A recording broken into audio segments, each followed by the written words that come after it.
Okay, so I figure I'll just have a sit and a chat while we talk about the next bike. So anybody that's paying attention to any of the stuff that's going on here, really this is more for me, self-documentation, things to that nature. You'll note that I change bikes at least about once a year, and there's a little bit of a philosophy of use change and things, based on what my current life plans are, what my expectations for the season bring, things to that nature. Anyway, this year, life has been very, very, very busy with work, and as COVID has kind of wound down and the world is just sort of getting into the other problems that exist out there, returning back to the office happens occasionally.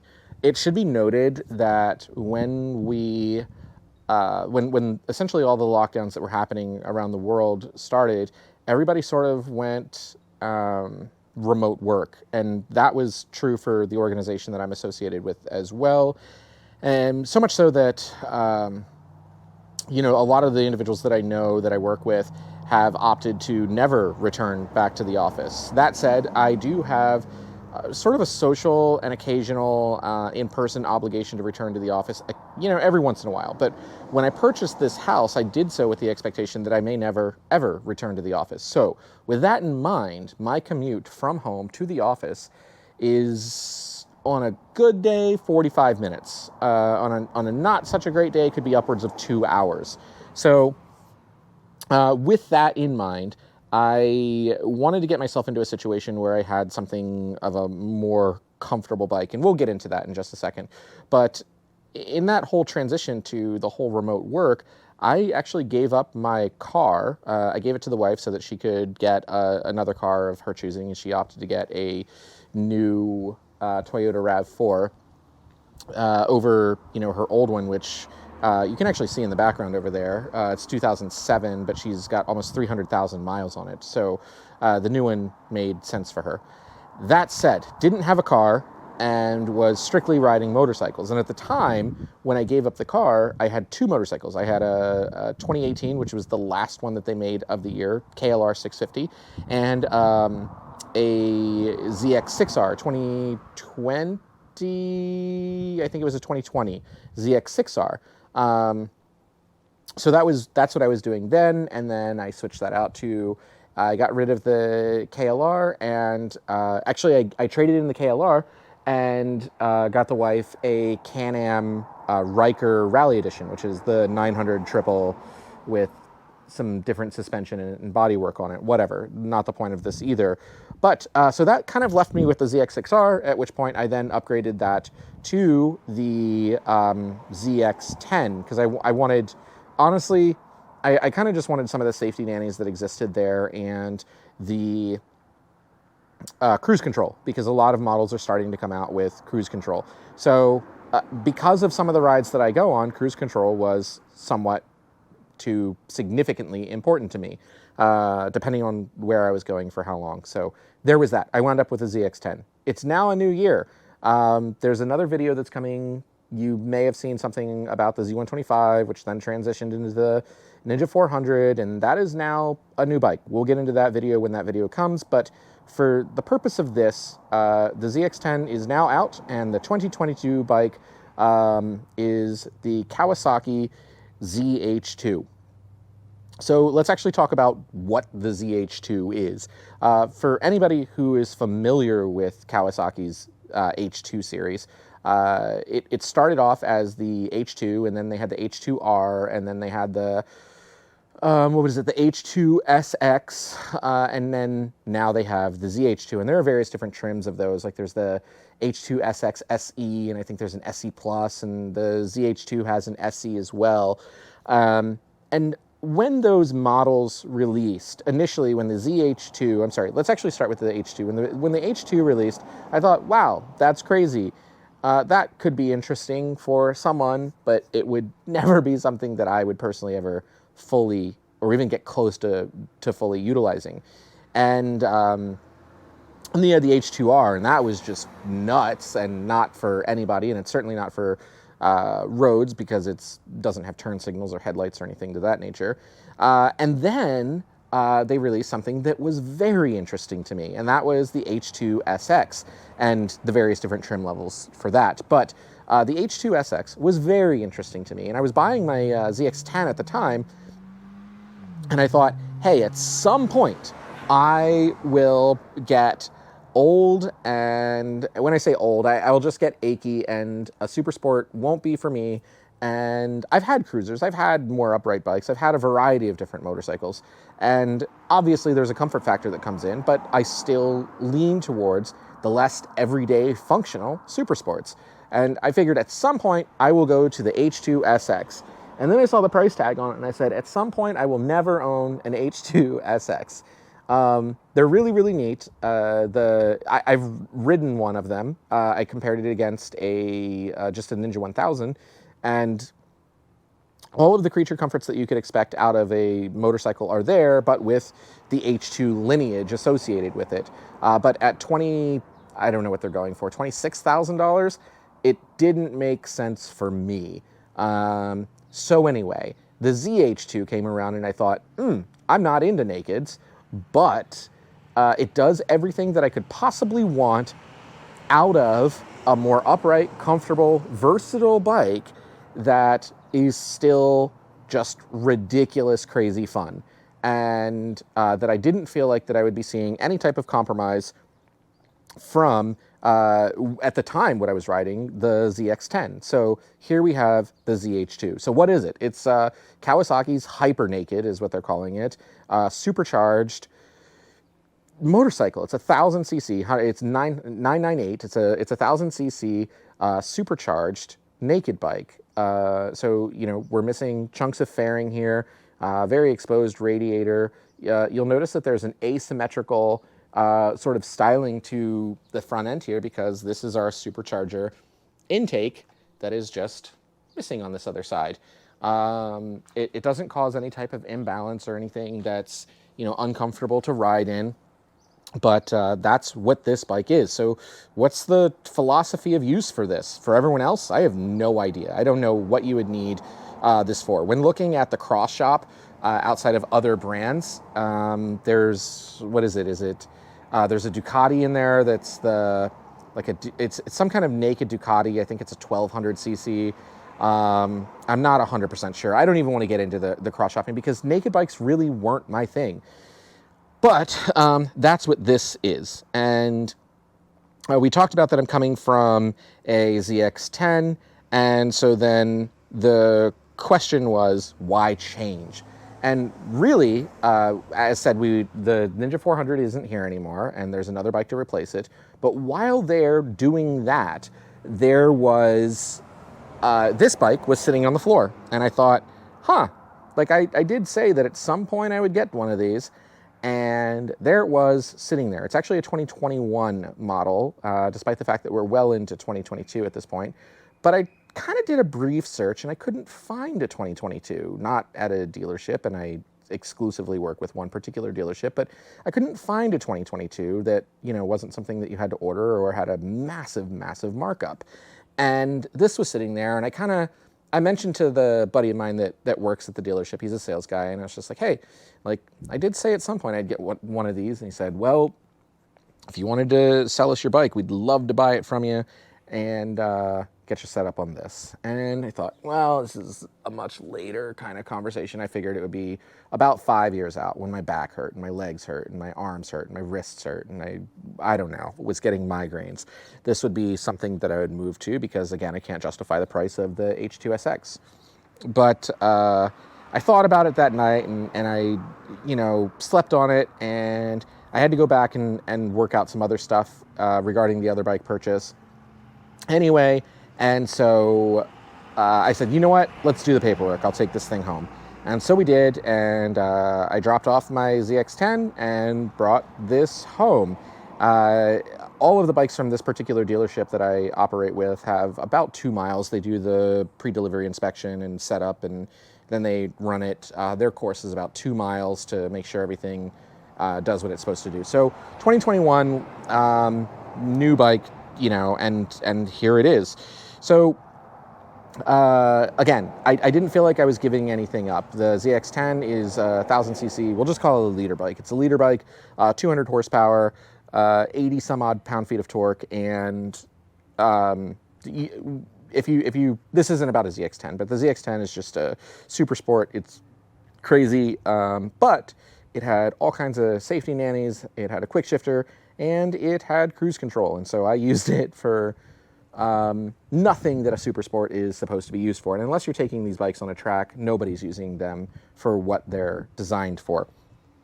So here we are with the ZH2 with 200 horsepower and 101 pound-feet of torque, and with a quick shifter and cruise control, and maybe is a more readily excusable, bike for saying, hey, this is what this is, but I'm using it for a commuter. And so remember when at the beginning that I said I didn't have a car because I gave it to the wife so that she could get her new RAV4. I did wind up buying a car, but I'm here in the Pacific Northwest, and the idea was that I was planning to use the car almost exclusively for non-motorcycle weather, because I really, really enjoy getting out and riding motorcycles. That's what I'll be doing. So it needs to be able to get me from point A to point B.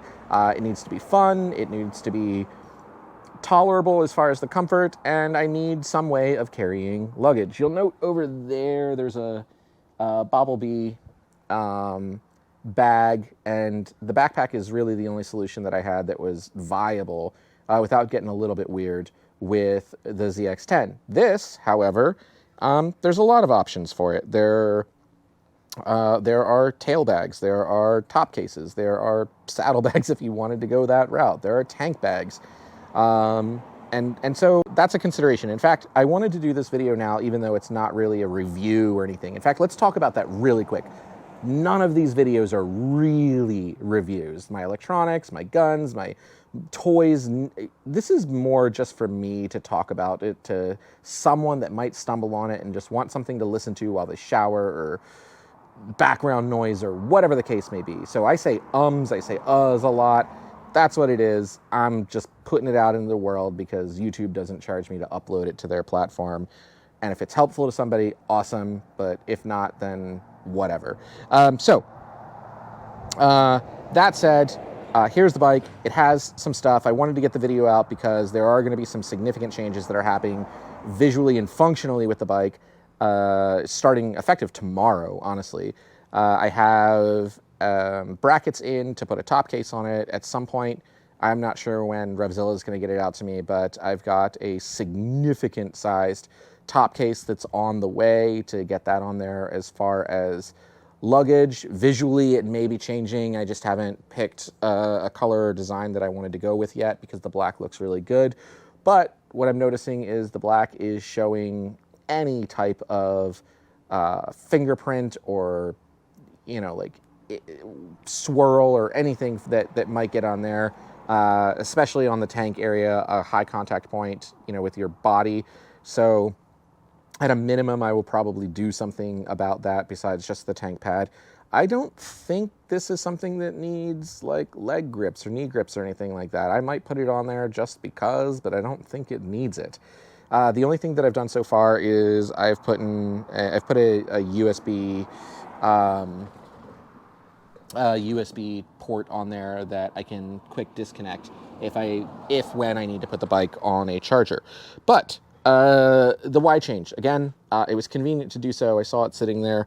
It was readily available to me, and even though I wasn't planning to do it anytime soon, the bike was there, and I guess I could go for comfortable now, even though I'm not, I guess, needing to retire from super sports. I guess I just did, because I'll probably keep this bike for a while. I may actually stop the upgrade every year kind of thing, because I don't know what I would go to other than the SX, which, again, I can't really justify that price point. These are going for $17,500 for the 21s, $18,000 for the 22s, and then 20 and some change for the SEs. I couldn't find an SE. The difference between this and the SE is you get the Skyhook suspension. It's electronically adjustable suspension, and I think you switch over to the Brembo Stylema calipers instead of whatever these are, the 432s or whatever they are. So still Brembo brakes, and it's just a manually adjusting suspension. So there's that. Let's talk about reactions to the bike. I've actually run into a couple of people so far, several times now, that have mistaken this for the H2. And it is not the H2, it is a ZH2. And there is a big difference between them.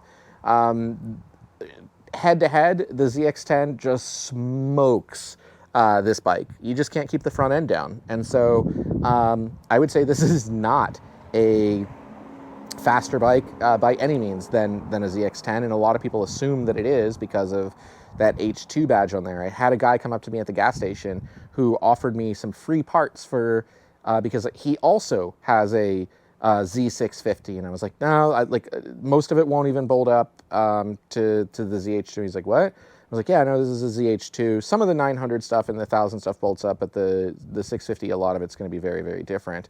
And he seemed very confused, and I was like, no, this is a ZH2. He's like, what is that? And I was like, it's a 1000cc supercharged version of anything else in the Z family, I guess. I've had lots of people say, oh, like, this is crazy, like, it's super fast, and some of them even knew me from the ZX10, and they were like, yeah, this is probably way faster than your ZX10. I was like, no, it's actually a lot slower than the ZX10, because they don't realize that there's a difference between an H2, a ZH2, and the different things within that family.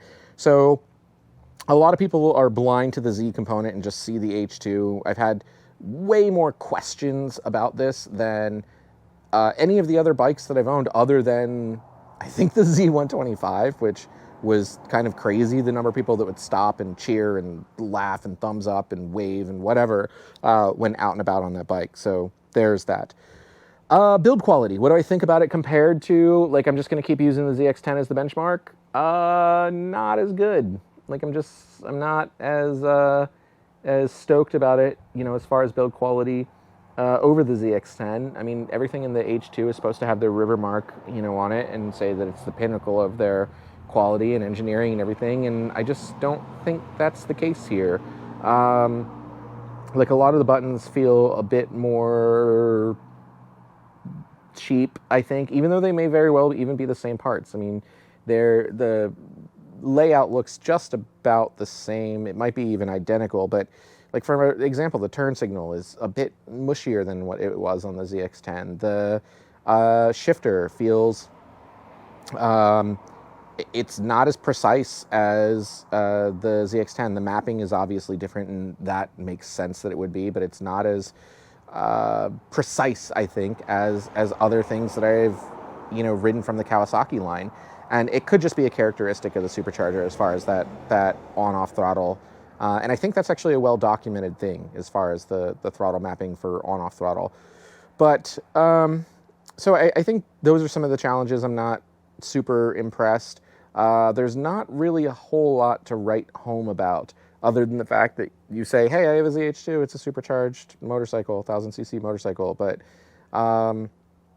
nothing is super, super overwhelming as far as the quality. It just feels like a more upright, naked bike that has a lot of go behind it.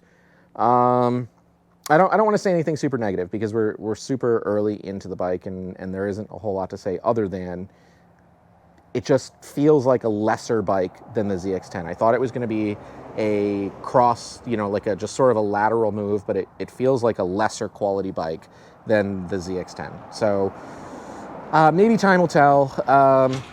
The transmission feels a little less precise as well. Like the ZX10, I had no problem finding neutral. For this, I regularly from first, you know, bump second when the engagement into neutral isn't intended. In fact, the first day, muscle memory, I first into my driveway, bump neutral, and turn off, let go of the hand controls and turn it off. But I pulled into the driveway in first, bumped neutral, and stalled out because I didn't actually hit neutral. I hit second. And so the process for this seems to be a lot of, from first to second down to neutral. And sometimes it's like that game of seesaw. It's first, second, neutral, finally. but maybe that'll wear itself in. We'll see. I guess let's talk about, future plans then. So as said, luggage is going to be a major one. I will probably switch out the seat. Louis Moto, I'm waiting for their gold gel to come back into stock. Check them out, by the way. Louis Moto has some really, really cool looking stuff, and you can customize well beyond what they show on their website. If you want different colored stitching or things to that nature, just reach out to them. You can actually give them a call. They'll answer and talk about what your options are. And if you don't feel comfortable sending, this isn't sponsored or anything. I'm not even sort of close to getting sponsored for this, but I don't have any stake in it at all. It's just they make good stuff. I've seen them. I've seen a handful of their different things. I've never personally purchased from them because I've just never kept a bike long enough that it made sense, but I'll probably do it because I'm planning to turn this more into a touring bike.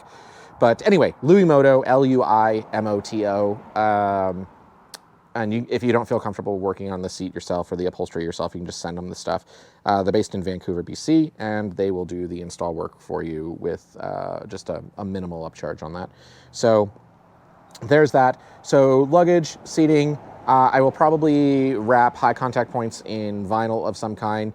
I'd like to switch over to the Acura exhaust. We'll get into the exhaust in 2 seconds, and that'll kind of wrap up our video here. I will probably get a radiator guard of some kind because that radiator is just right there. It seems very reasonable that you would kick something up from this front tire and hit that radiator. So far, I haven't, but it seems well within the realm of possibility of doing that. Depending on the color scheme that I go with, I may switch some of these components over to carbon fiber. You can actually get carbon fiber almost everything for this bike. I did order a new windscreen that is much, much taller. It was about $45, and it's supposed to be for the Z900, but a handful of people have bought it for the ZH2 and said that it fits. So there's that. That's my only major riding complaint, by the way, is that the wind, like you don't have any type of wind protection, and most of my stuff is just long highway miles, and so 65 or better in the speed, and so it's not a problem, but it would just be nice if it wasn't something that you're fighting. And so if I throw it on there and it doesn't mess up the steering characteristics because it's part of the front end of the bike, I don't feel any vibration or wobbling or anything like that, then I will probably keep it. And if I don't, the wind isn't enough of a problem, I'll just take it back off and go back to what's there. Last but not least, beyond what I've outlined so far, is I will probably pick up a steering damper from Brock's. Has a couple of different ones that are available on their site. It kind of concerns me how readily friendly this bike is to doing wheelies, that I will probably put a steering damper there. I haven't ran into a problem with it yet, but I would rather address it before it, God forbid, ever was an issue. Cell phone mounts, mirrors, those have got to go. I bump them every time, but I hate bar ends. Puig makes, if I'm pronouncing that right, makes some stealth mirrors, blade mirrors, I don't know. They call them their hyper nakeds, that look really, really good. I saw them on a 2020 ZH2, and so I will probably go that route. Coming back to the last bit that I was talking about just a moment ago, exhaust. Apparently, I don't know for sure, but I saw something about apparently manifold back from a ZX10 will bolt onto this. I do know for a fact that the ZX10 can bolt on with just a minimal modification, that you need about a 3-inch bracket to connect the ZX10 from its mounting bracket to the passenger peg here. However, the passenger bracket, but with that in mind, it apparently sounds much, much deeper. I am not going to go that route. I will probably go the Acura route, and if I decide to keep the bike long term, which this will be something that I decide on, I don't know. If I have the bike the same time next year, I'll probably go this route. I'll switch over to the full Acura exhaust. I'll do the filter, and so with that, you get it tuned, and with getting it tuned, they're putting down, so right now factory is about 170 something at the wheels, and I don't need that. No one ever needs that, but with the tune, you get to around 220 or so at the wheels, which is just bonkers.